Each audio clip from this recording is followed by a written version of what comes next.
Bienvenue sur Africa 24 dans cette nouvelle édition de l'Africa Tonight au sommaire de l'actualité. Avec 355 élus nationaux, la plateforme Le Front commun pour le Congo s'est muée en groupement politique. Les partis membres du FCC étaient réunis ce 20 février autour de leur autorité morale, l'ancien président Joseph Kabila. Le Cameroun et l'Union européenne ont lancé le plan d'investissement extérieur ce jeudi 21 février à Yaoundé, un plan destiné à encourager l'investissement privé à 29 000 milliards de francs CFA qui seront mobilisés d'ici à 2020. Et puis retour sur la présentation du livre Petit pays de Gaël Faye à Kigali au Rwanda, cet ouvrage qui raconte l'histoire du génocide et son impact sur la vie d'un enfant vivant au Burundi est désormais disponible en kinyarwandais.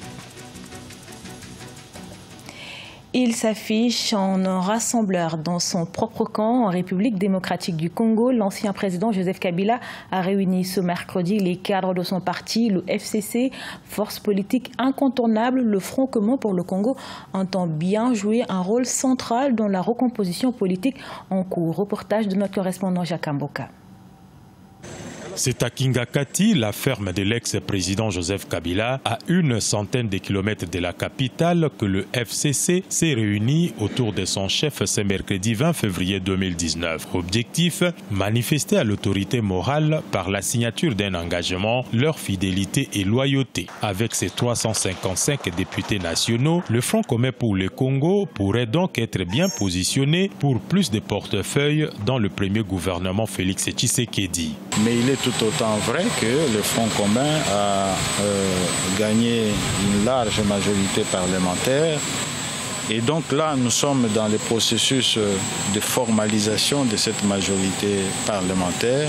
Le Front commun pour le Congo, qui n'a pas pu réaliser un de ses objectifs majeurs, à savoir la victoire à la présidentielle du 30 décembre, veut montrer son unité et cohésion autour de son chef. Alors que des spéculations allaient bon train, par cette rencontre, la famille politique de Joseph Kabila a voulu démontrer son unité. Et tout ce que les gens disaient, que la majorité elle est factice, aujourd'hui nous avons démontré qu'elle existe et elle est réelle. D'ailleurs, le vendredi, vous verrez tous nos députés à nos côtés pour réaffirmer justement leur appartenance au FCC. La République démocratique du Congo, qui vit depuis le 24 janvier 2019 sa première passation pacifique du pouvoir, va, avec la formation du gouvernement, connaître sa première cohabitation entre un président sans majorité parlementaire et une majorité parlementaire dirigée par l'ex-président de la République. Au Sénégal, 6 500 000 électeurs sont attendus pour élire leur président le 24 février prochain. Les 5 candidats ont jusqu'à ce vendredi pour tenter de convaincre l'électorat. Parmi cet électorat, la jeunesse qui occupe une place prépondérante rencontre avec une jeune sportive qui votera pour la première fois. Indécise sur le choix de son candidat, elle a livré ses attentes au futur président. Un sujet de la rédaction. Je m'appelle Khadi Kamara, étudiante à l'INSEPS en 2e année, joueuse professionnelle au Dakar University Club. Je m'apprête à voter pour les élections présidentielles à venir. À 21 ans, Khadi Kamara va voter pour la première fois de sa vie à l'élection présidentielle du 24 février 2019. Au prochain président du Sénégal, la basketteuse adresse ce message. J'aimerais qu'on éradique ce fléau, d'aider les jeunes à étudier, à diminuer beaucoup de choses, surtout sur le côté alimentation, le riz, l'huile. Tout ça sont chers. Il faut que le président puisse diminuer ça. L'éducation, la santé et l'emploi sont les priorités de Khadi. Sociétaire au Dakar University Club, elle joue au poste de meneuse de jeu des Duchesses, surnom donné aux membres de son club. Un meneur, c'est aussi ce qu'elle attend du futur président. Je dirige le jeu sur le terrain, comme l'entraîneur dirige à l'extérieur. 6 500 000 électeurs sont attendus pour élire leur président pour les 5 prochaines années. En attendant le verdict, Khadi Kamara va poursuivre sa passion avec un rêve, rejoindre les joueuses qu'elle a vues ici sur ses cours et qui ont réussi à intégrer des équipes nationales et internationales de basketball féminin. Mobiliser près de 29 000 milliards de francs CFA d'investissement d'ici 2020 au Cameroun, c'est l'objectif du plan d'investissement extérieur. Le pays a été lancé ce 21 février à Yaoundé. Il aspire à encourager l'investissement privé au Cameroun et en Afrique centrale. Les précisions de notre correspondante Viviane Baoken. 29 000 milliards de francs CFA, telle est l'enveloppe globale du plan d'investissement extérieur lancé ce jeudi 21 février 2019 à Yaoundé par le ministre de l'économie et son partenaire financier, l'Union européenne. Ce plan, qui s'inscrit dans la thématique de soutien au développement des économies nationales, vise à construire un espace favorable à l'investissement au Cameroun et en Afrique centrale. Il s'agit d'essayer d'inciter les investisseurs du secteur privé à investir pour dynamiser l'économie.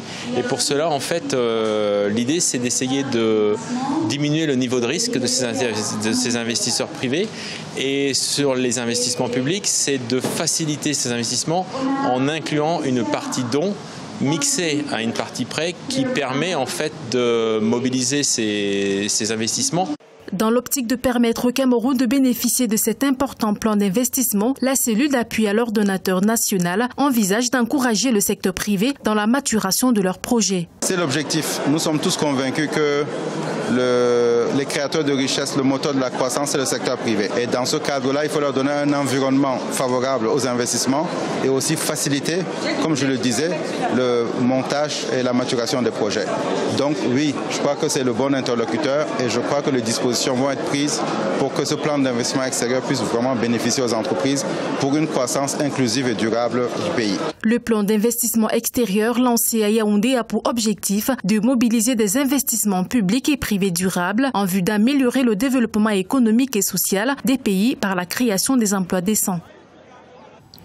C'est le plus grand des 63 villages ébriés qui composent Abidjan. Anono est un village modèle dans le domaine du développement participatif.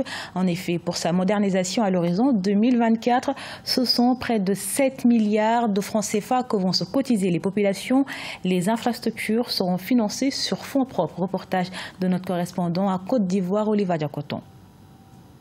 Ce sont au total 6 milliards 750 millions de francs CFA d'investissement que prévoit d'ici 5 ans le village d'Anono situé à Abidjan dans la capitale économique ivoirienne. En 2019, les travaux de construction d'un centre commercial, d'un hôpital et d'un lycée évalués à 750 millions de francs CFA ont déjà démarré dans ce sens.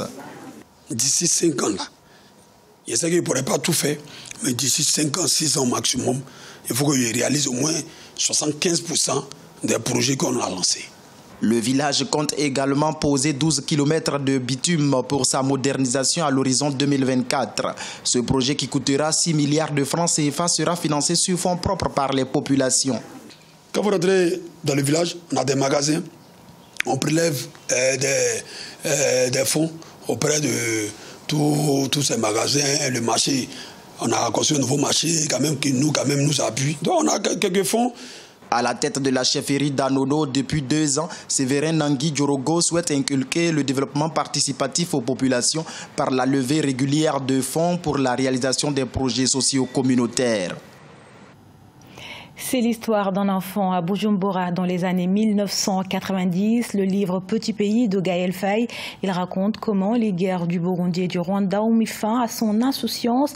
Traduit en 35 langues, l'ouvrage a été officiellement présenté à Kigali et désormais disponible en Kinyarwanda, la langue locale du Rwanda. Notre correspondant Fratanda Kiaisanga a assisté au lancement. Suivez son reportage. C'était une soirée d'émotion ce 18 février au village culturel de Kigali lors de la lecture musicale du livre Petit pays de Gaël Faye.